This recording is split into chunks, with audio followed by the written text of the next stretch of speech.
Hello friends! Air is composed primarily of nitrogen. There's also a healthy dose of oxygen, and approximately 1% is other gases. This gas mixture works great for humans when they're on land, and the atmospheric pressure isn't too high or low. But when scuba diving, especially deep diving, regular old atmospheric air doesn't work so well. You see, as you dive deeper and deeper, the ambient pressure around you starts to increase considerably. And as you breathe from the scuba equipment, your lungs automatically equalize and become more pressurized to match its surroundings. But the increased pressure in your lungs can force nitrogen to dissolve into your bloodstream. This is why divers have to surface so slowly. Nitrogen needs to leave the body's tissues and bloodstream in a slow, controlled manner. If a diver tries to surface too quickly, the dissolved nitrogen comes out of solution inside the body in the form of bubbles. These nitrogen bubbles can cause many symptoms, most commonly joint pain and itchy, rashy skin. This is known as decompression sickness, or the bends, and in severe cases, it can lead to paralysis or even death.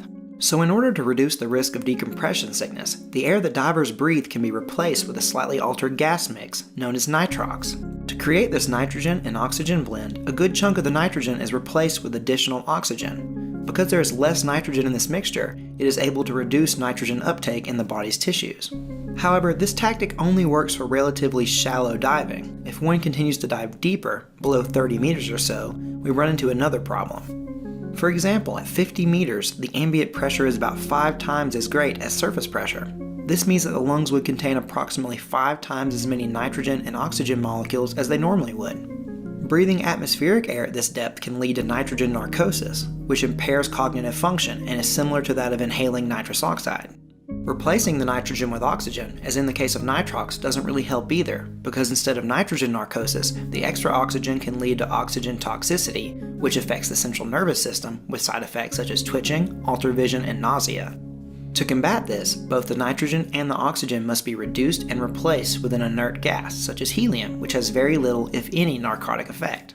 This 3-gas blend is known as trimix. For even deeper dives, the trimix recipe can be altered by having less nitrogen and oxygen and even more helium. The nitrogen can even be eliminated altogether, creating a mix known as heliox. But for especially deep dives, breathing this much helium presents a new problem: HPNS, or high pressure nervous syndrome. This disorder is not fully understood, but it's been found that including another gas in the mixture, such as the nitrogen in trimix, suppresses the effects of HPNS. The only problem with using trimix at this depth is that, at this extreme pressure, molecular nitrogen and oxygen, which are somewhat heavier than the helium, become hard to breathe.